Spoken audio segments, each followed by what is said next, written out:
Humanity, Chapter 12, The Organization of Political Life. Every society has some form of political system, those institutions that organize and direct the collective behavior of the population. In the preceding chapters, we discussed the diversity in family and kinship organization. Among other things, these systems serve to define the economic and social obligations and privileges of the members of the society relative to one another. The political organization of the society, on the other hand, is the overarching institution that directs the collective economic activities and relations to other societies. In the smallest and earliest societies, the distinction between individual and group behavior is virtually imperceptible. In these societies, political leadership and organization is informal and even ad hoc. Only when a specific need for leadership arises does some individual assume an overt leadership role. However, in larger and more complex societies, this distinction is readily apparent in general. The larger the population, the more formalized the leadership, and the more complex the political organization. Likewise, as mentioned in Chapter 2, all societies define certain behavioral patterns that are approved or acceptable, and others that are disapproved or unacceptable. There are always some individuals who will not conform. Therefore, all societies develop mechanisms of social control by which the behaviors of individuals are constrained and directed into acceptable channels. By means of social control, a society encourages normatively proper behavior and discourages unacceptable actions. The objective is to maintain harmony and cooperation. The most serious deviations from acceptable behavior, which threaten the cohesiveness of the group, fall under that aspect of social control known as law. Also discussed in this chapter, in the last organized societies, law and political organizations exist independently. As political organization becomes increasingly formalized and structured, governmental institutions take over legal institutions until legal institutions become part of the formal political structure. Forms of political organization.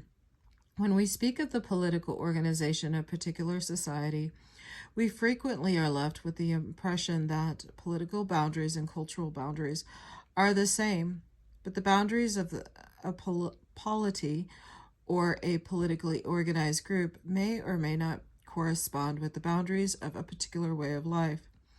For example, the Comanche of the Great Plains, who we will discuss later, shared a common language, customs, and ethnic identity, yet politically they were never organized above the local group.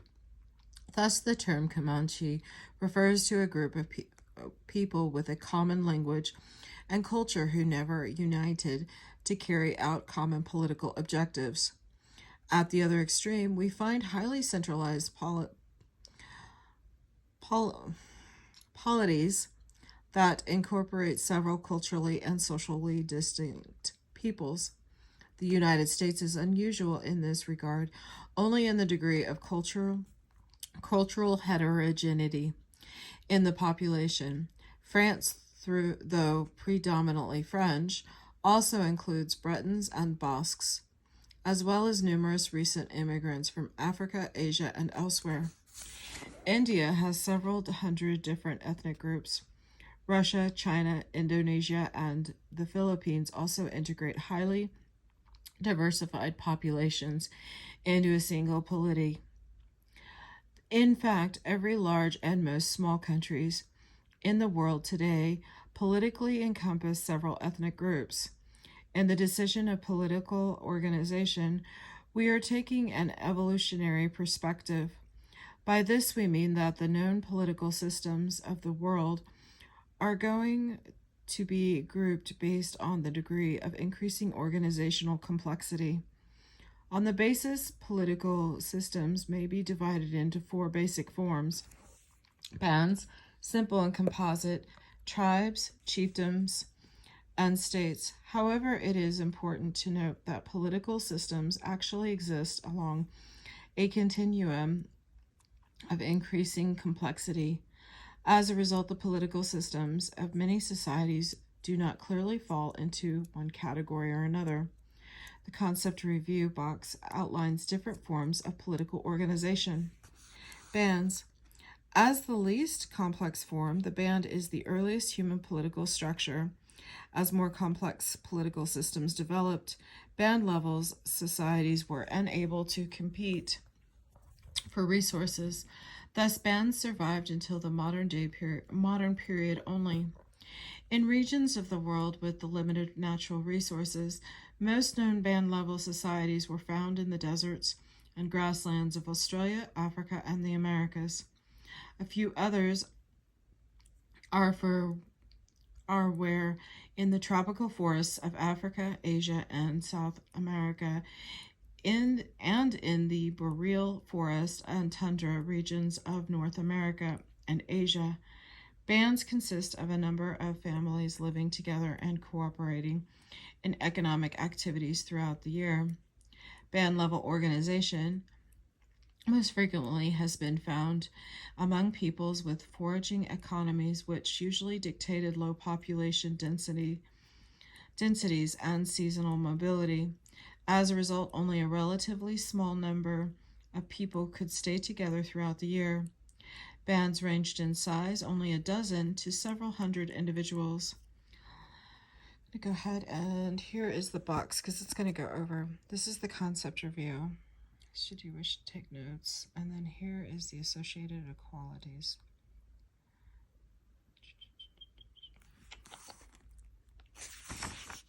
Oops, sorry. The adaptive significance of band size and seasonal mobility is described in Chapter 7. In this chapter, we are concerned with leadership statuses and the political organization of bands.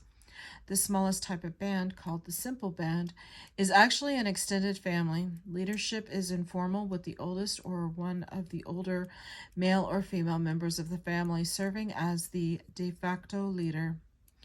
Decisions are usually arrived at through consensus and involve both adult males and adult females. Because all members of the band are related either through descent or by marriage, they are exogamous units, and members of the band have to seek spouses from other bands. Thus, although an autonomous economic and political unit, every simple band was or is by social necessity allied through intermarriage with other bands, usually territorially adjacent ones. Simple bands usually have names, although the names may have been informal and may have simply referred to some prominent geographic feature associated with the band's usual territory. Resource availability influenced the formation of such small groups. Simple bands often were associated with the hunting and non-migratory game animals such as deer, guanaco, moose, or small mammals, which occupy a limited territory on a year-round basis and are found either singly or in small herds. The foraging activities of simple bands usually did not generate any significant surpluses of food, which necessitated the year-round hunting of game animals.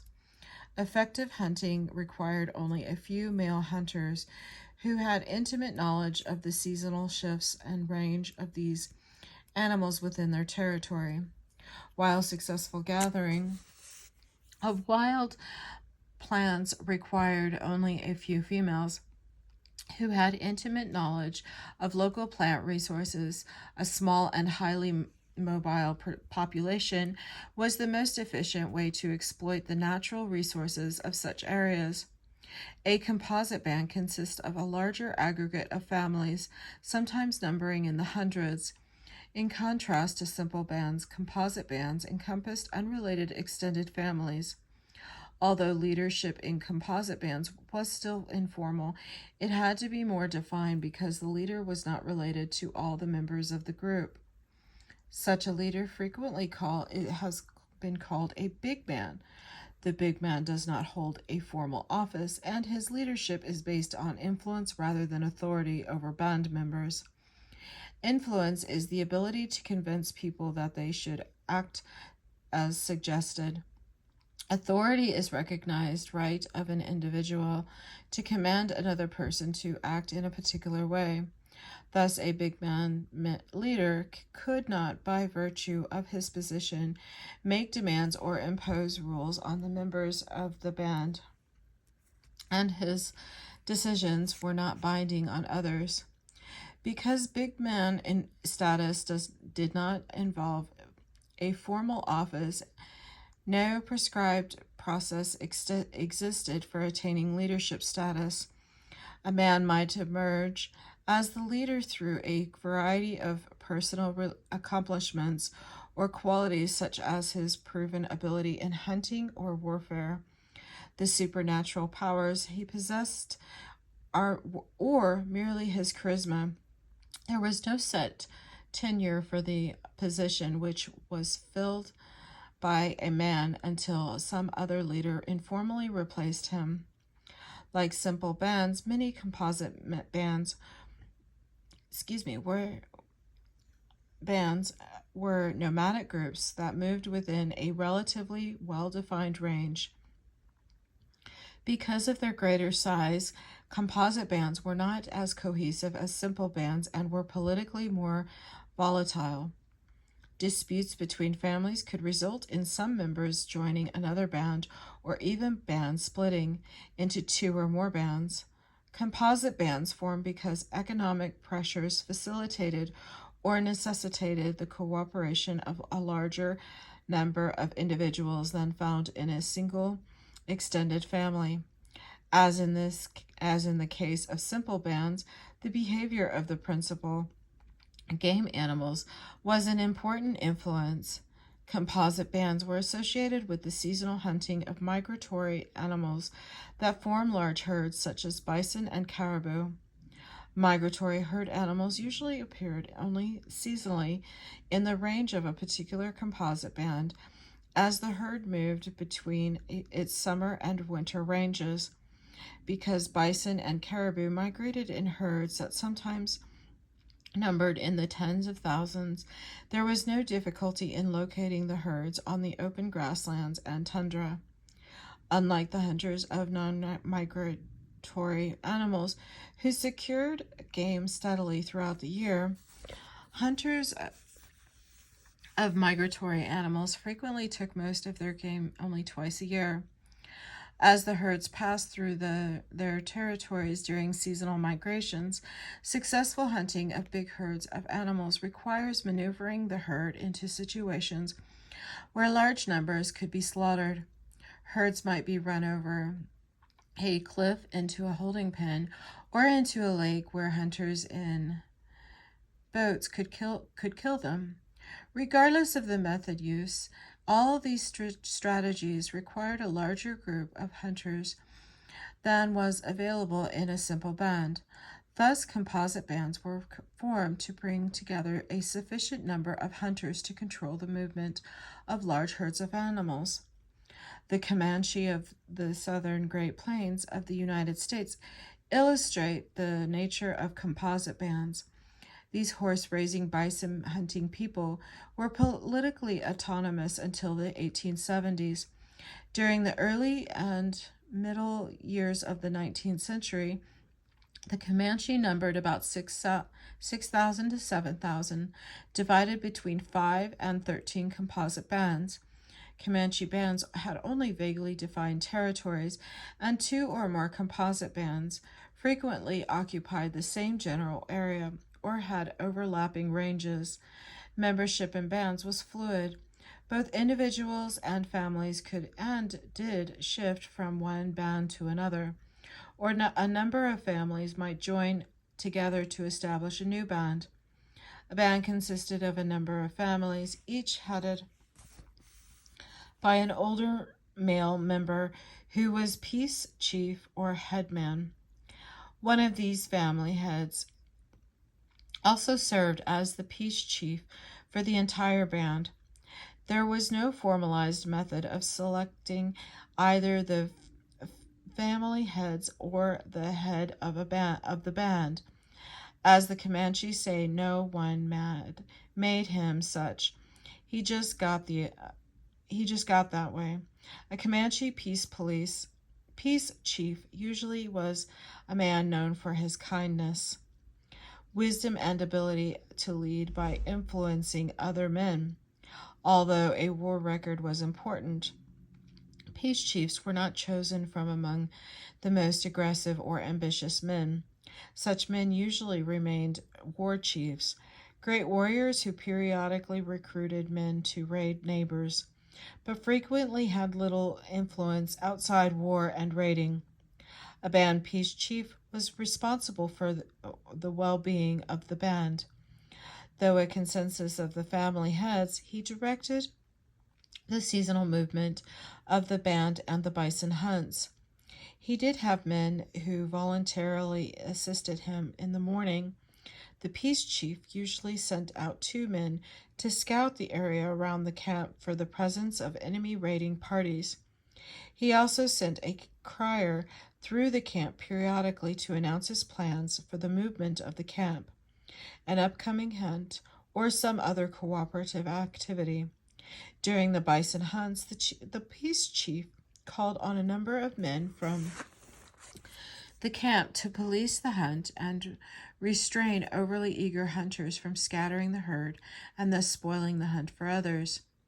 In an extraordinary individualistic and egalitarian society, the leader of the band had to strive for and maintain consensus. If a dispute arose and consensus could not be reached, individuals and families were free to either to shift residence to another band, or even to form a new band under another leader. Comanche composite bands were economically and politically autonomous residence units. Seldom did 2 or more bands come together for any unified action, and rarely did leaders of the bands come together to discuss issues. At the same time, there was a strong consensus, conscious of common identity of being Comanche. The Comanche freely traveled between bands to visit, marry, and even shift residence. There was an informally reached general consensus on whether relations with a particular neighboring group were friendly or hostile. Thus, on the band level of political organization, populations are fragmented into numerous independent political residence units that operate only at the local group level. These various residence group share a common cultural identity and usually attempt to maintain harmonious relation with one another. But they lack any political structure capable of organizing all the various residence groups into a single unit for collective action. Here is the vocabulary words for this section. Should you wish to write those down? And then here's the vocabulary word for the next section. Tribes. The tribe is different from the band in that it has formally organized institutions that unite the geographically scattered residence groups to give the society greater cohesiveness, and make possible a more united response to external threats. Such an institution is called a sodality. Sodalities take various forms. They may be based on large kin groups, such as clans and lineages, on non-kinship units, such as age sets, or on voluntary associations, such as male and female societies, regardless of their exact nature. Sodalities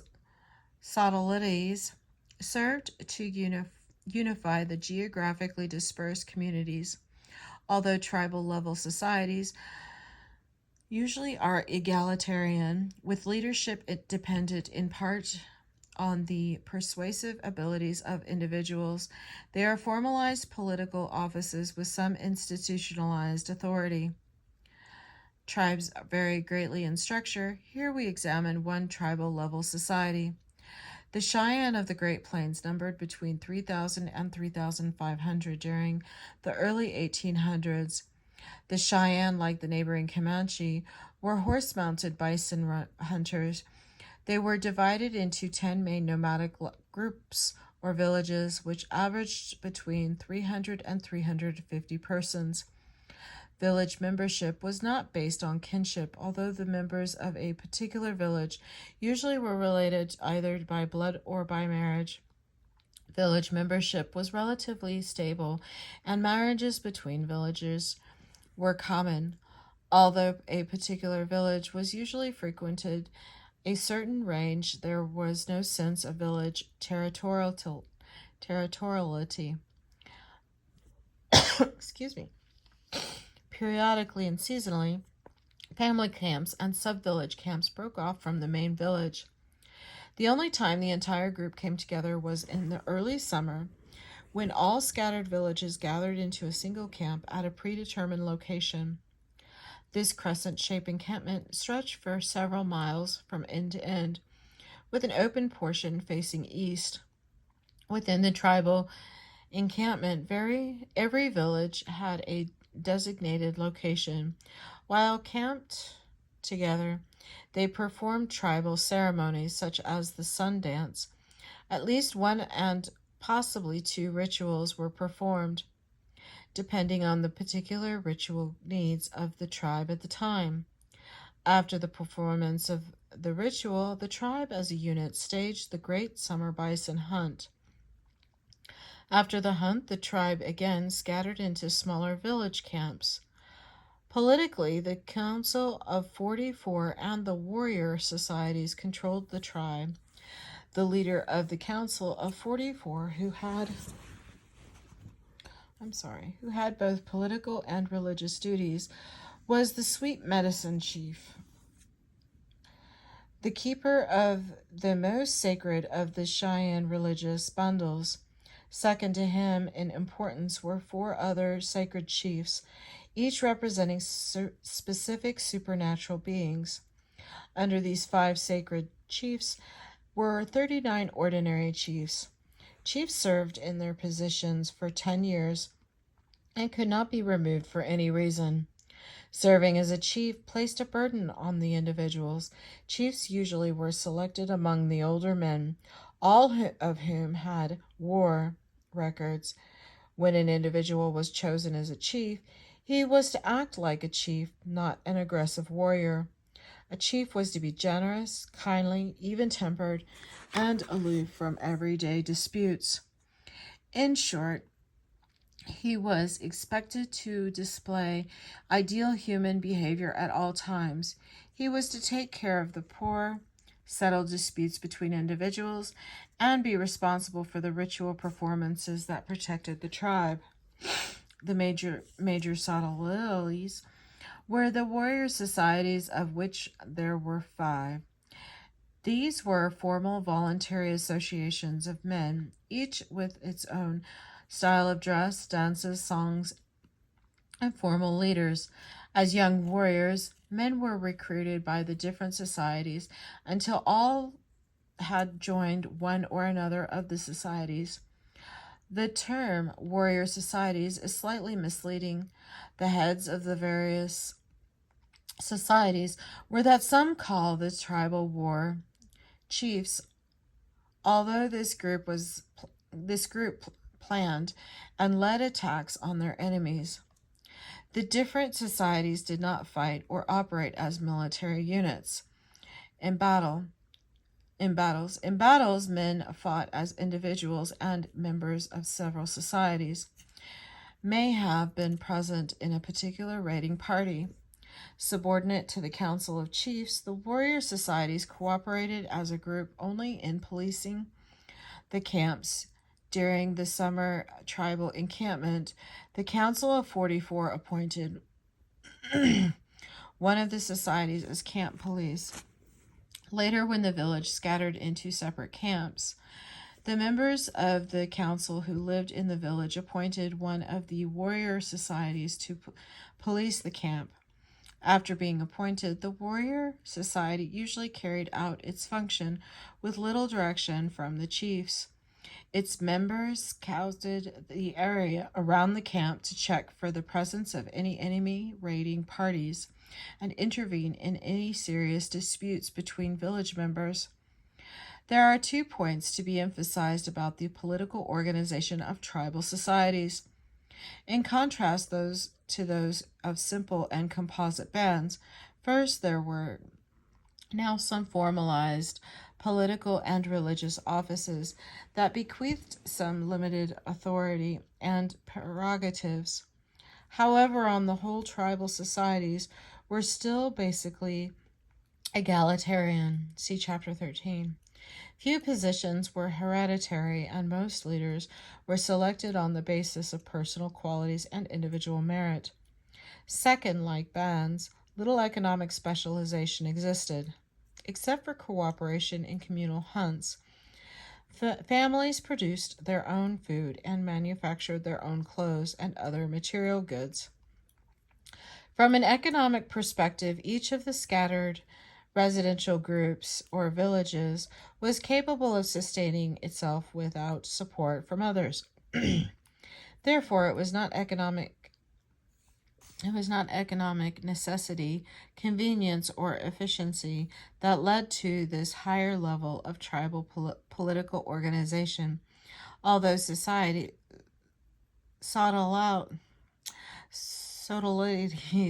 unite tribes at a higher level of cohesiveness than bands, the mere existence of sodalities is not sufficient to generate or maintain the cohesiveness of a tribe. It is likely that external threats, either real or perceived, necessitated the cooperation in warfare of a large group of people and were the major factor that united geographically dispersed groups. Thus, warfare, the existence and activities of hostile human neighbors, was an important force in creating the political integration of separate communities. The conflict over hunting territories between Cheyenne and Comanche during the early 19th century illustrates the advantage of tribal over band organization. In competition over resources, the Cheyenne and Comanche were equally well armed and adept at warfare. However, although numerically smaller, the Cheyenne were able to militarily force the Comanche southward out of the central portion of the Great Plains. The difference was that the tribally organized Cheyenne were able to mobilize greater manpower for conflicts than the politically fragmented bands of the Comanche. Chieftains. Like the tribe of a chieftain also consists of multiple residential groups or villages. However, unlike tribes, chiefdoms had a highly formalized and centralized political system. A chiefdom was governed by a single chief who usually served as both political and religious head of polity. The chief had authority over members of the chiefdom, and the position often was hereditary within a single kin group, which based its rights primarily on supernatural powers. Thus, a chiefdom was not an egalitarian society, but a ranked or stratified society. See Chapter 13. With access to resources based on inherited status with authority and power conferred by the supernatural governing was not by consensus but by decree. Most chiefdoms were associated with horticultural societies in which craft or regional specialization in production had emerged. There was a need for regularized exchanges of goods either between geographically dispersed communities or at times within a single community. This economic exchange was managed through redistribution, with the chief occupying the central position in the flow of goods. See Chapter 8. In earlier historic periods, chiefdoms probably were found throughout much of the Old World. During more recent periods, such political systems were primarily concentrated in Oceania, Polynesia, Micronesia, and Melanesia, and in the Americas, the Caribbean and coastal portions of South America, and the northwestern coast of North America.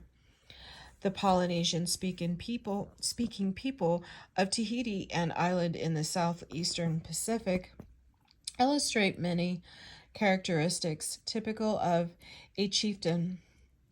This relatively large mountainous volcanic island had a population of about 100,000 at the time of European discovery. Tahiti was divided among about 20 rival chiefs, although most of the chiefdoms were about the size of the average tribe and significantly smaller than the largest tribes. Their political organization differed significantly.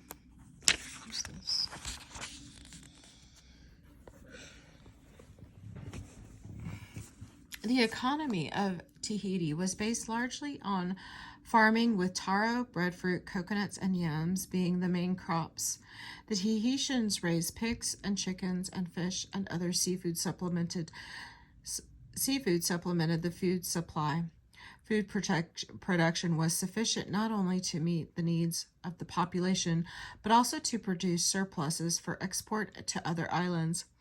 Although sufficient food was produced in all regions, there were significant regional differences in the types of food produced because Tahiti varied ecologically. Tahitian society had at least three and possibly four distinct classes, depending on how finally one wants to divide the units. Arai, or chiefs, and their close relatives formed the ruling elite. The Arai were divided into two groups: the Arai Rahi, or sacred chiefs, and the Arai Ri, or smaller chiefs. Under these chiefs were the Ratira, or sub-chiefs, and the Manahun, or commoners. The sacred chiefs were viewed as descended from the gods, whereas the commoners were merely created by the gods for their use. The sub-chiefs were the offspring of intermarriage between the sacred chiefs and commoners, whereas the small chiefs were the products of still later intermarriages between sacred chiefs and sub-chiefs. Once these four classes were established, class